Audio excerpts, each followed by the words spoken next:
तेज book से एक बहुत ही प्यारा सा क्वेश्चन, इस बार क्वाड्रेटिक इक्वेशन चैप्टर से। इस क्वेश्चन को एक बार अच्छे से जरूर ट्राई कर लेना, क्योंकि इस टाइप के क्वेश्चन को मैं कॉन्सेप्ट चेक क्वेश्चन बोलता हूं। ये तुम्हारे कॉन्सेप्ट के डेप्थ को चेक करता है कि वो कॉन्सेप्ट तुम्हें यूज करने आता है कि नहीं आता है। एक बार अच्छे से ट्राई कर लो और उसके बाद इसका सोल्यूशन देखो, है ना। कोशिश तो यही रहता है कि हर एक क्वेश्चन को बहुत ही आसान करके तुम्हें समझाया जाए, और बहुत ही इंपॉर्टेंट भी है। इस क्वेश्चन में जो कॉन्सेप्ट डिस्कस होने वाला है मेरे भाई, वो तुम्हारे जेईई मेंस और जेईई एडवांस के लिए बहुत ही इंपॉर्टेंट है ना। तो एक बार ट्राई कर लो, उसके बाद बहुत ही अच्छे से फोकस से इसे देखो। क्वेश्चन ये था कि एक एफएक्स है इस तरीके से, ये एफएक्स है ना, root under x square plus x plus 4, और ये डिफाइंड है सारे एक्स के लिए। एक्स एक्सिस पर जितने भी रियल वैल्यूज है उनके लिए ये एफएक्स जो है ना मेरे भाई, ये डिफाइंड है। ठीक है, तो हमें ए का पॉसिबल वैल्यू बताना है, और इस तरीके से ए का वैल्यू ऑप्शन में तुम्हें दिया है।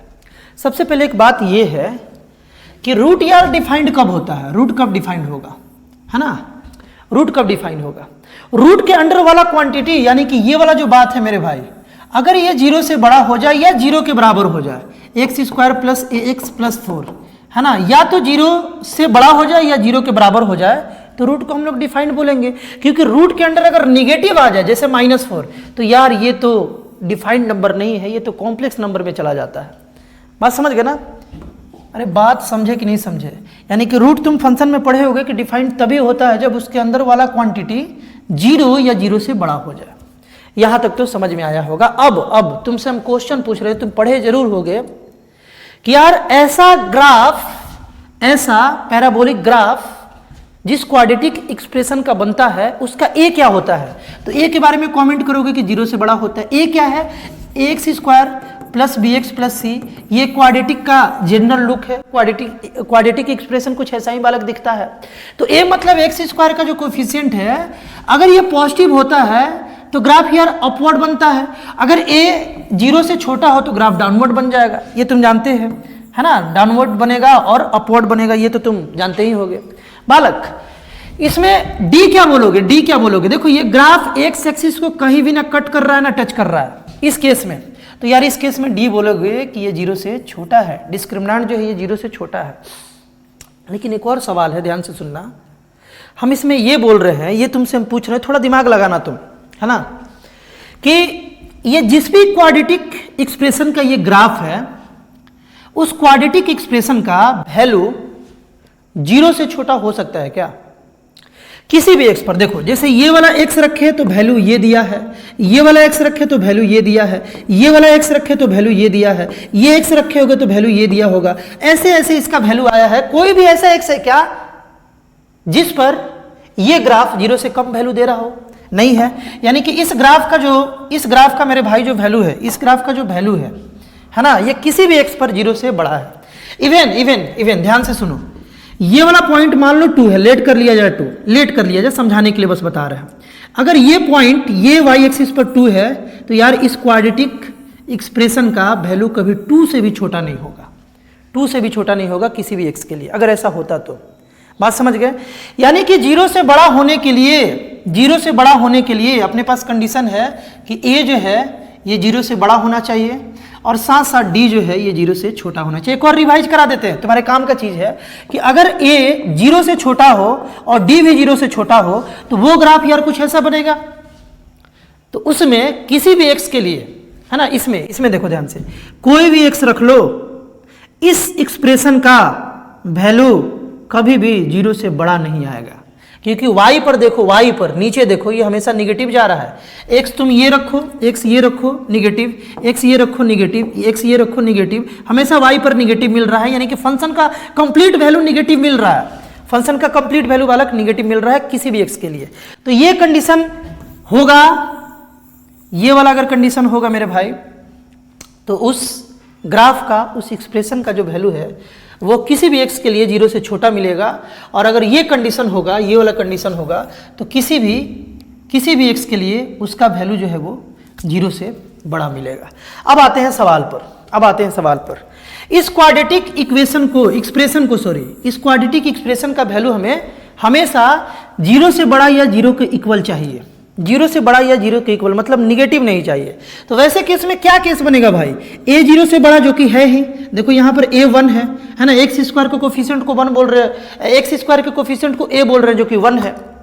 यहाँ पर मेरे भाई डी जो है ना, ये जीरो के बराबर या जीरो से छोटा होगा। जीरो के बराबर क्यों, जीरो के बराबर क्यों, क्योंकि यहाँ पर देखो, यहाँ पर देखो, यहाँ पर इक्वल टू लगा हुआ है ना, यानी कि ये एक्सप्रेशन जीरो भी हो तो चलेगा, ये एक्सप्रेशन जीरो भी हो जाए ना, रूट के अंदर जीरो भी आ जाए तो रूट जीरो जीरो हो जाएगा, तो डिफाइंड ही है, रियल ही है। तो ये जीरो भी हो तो चलेगा या जीरो से बड़ा आना चाहिए, यानी कि इसका ग्राफ ऐसे भी बन सकता है। देखो ध्यान से मेरे भाई, देखो ध्यान से, है ना, इसका ग्राफ ऐसे भी बन सकता है ना, या तो ये रहे या तो ऊपर रहे, जीरो से बड़ा या जीरो के बराबर, नीचे नहीं जाना चाहिए ग्राफ, मतलब कि ऐसा सीन नहीं होना चाहिए। ध्यान से देखो, पूरा कॉन्सेप्ट क्लियर हो जाएगा। ऐसे नहीं होना चाहिए, ऐसे देखो, ऐसे अगर कर देते हो तो इधर वाले x के लिए, इधर वाले x के लिए तो जीरो से बड़ा वैल्यू है, इधर वाले x के लिए जीरो से बड़ा वैल्यू है, लेकिन ये सब x के लिए देखो, यहाँ से इस पॉइंट और इस पॉइंट के बीच में, ये दोनों पॉइंट के बीच में मेरे भाई x का वैल्यू रखने पर ये जीरो से छोटा वैल्यू दे रहा है, ये जीरो से छोटा वैल्यू दे रहा है। बात समझ गया ना, यानी कि ये वाला केस बनेगा अपना, ये वाला केस बनेगा, ये वाला, यानी कि a जो है वो जीरो से बड़ा वो तो है ही, और d जो है वो जीरो से छोटा या जीरो के बराबर रहे तो चलेगा। अब ये क्वेश्चन बहुत ही सिंपल हो गया और बन गया बालक। इसका अगर डिस्क्रिमिनेंट निकाले तो बी स्क्वायर माइनस 4 इंटू ए इंटू सी, ए तो 1 है, इंटू सी यानी कि 4, तो यहाँ पर आ जाएगा -16, और ये जो मेरे भाई ये डिस्क्रिमिनेंट हो गया ना इस एक्सप्रेशन का, ये डिस्क्रिमिनेंट हो गया, ये जीरो के बराबर या जीरो से छोटा, इसको तो बनाने आता ही होगा। ये हो गया a+4 और a-4, है ना, ये जो है मेरे भाई ये 4 का स्क्वायर, a स्क्वायर माइनस 4 का स्क्वायर, a+b a-b। अब इसको वेवी कर्व मेथड से तुम सॉल्व कर सकते हो। क्या करोगे, यहाँ से एक इस तरीके से नंबर लाइन बना लोगे, है ना, ये सब तो यार बेसिक बात है, तुम जानते ही होगे। यहाँ पर हम लोग क्या करें कि इसका क्रिटिकल पॉइंट इसका क्या होगा मेरे भाई, -4, और इसका क्रिटिकल पॉइंट क्या होगा 4, मतलब कि ये एक्सप्रेशन कहाँ जीरो बनेगा, -4 पर, ये एक्सप्रेशन कहाँ जीरो बनेगा 4 पर।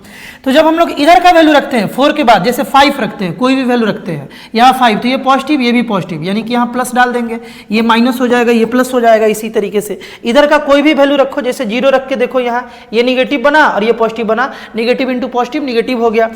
यानी कि अपने पास जो आंसर सॉल्यूशन आया, जो यहाँ पर सॉल्यूशन आया बालक, देखो ये देखो, ये जीरो के बराबर या जीरो से छोटा होना चाहिए। तो ये जीरो के बराबर और जीरो से छोटा कहाँ आ रहा है, इस जोन में आ रहा है ना, निगेटिव, जीरो से छोटा या बराबर, यानी कि इस जोन में आ रहा है। यहां से यहां कोई भी वैल्यू यहां रखो, है ना, यहां से यहां कोई भी वैल्यू रखो, ये पूरा क्या बन जाएगा बालक, निगेटिव वैल्यू देगा, है ना। 4 रखोगे, यहां 4 रख लो तो ये जीरो बन गया, जीरो इंटू कुछ भी बालक जीरो हो जाएगा।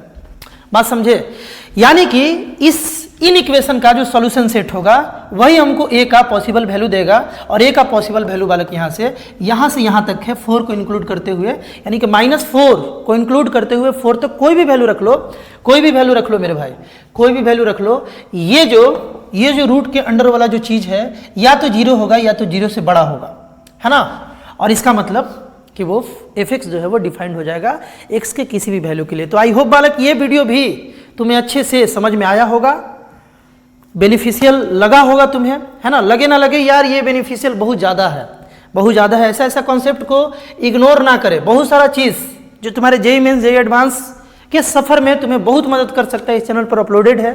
एक बार जा करके चैनल को जरूर विजिट करना। और यार अगर तुम्हें मैं हेल्प कर पा रहा हूँ, लग रहा है कि तुम्हारे लिए ये सब चीज़, ये सब कंटेंट बेनिफिशियल है, तो यार अपने दोस्तों तक जरूर वीडियो को पहुँचाना। मिलते हैं हम लोग नेक्स्ट वीडियो में।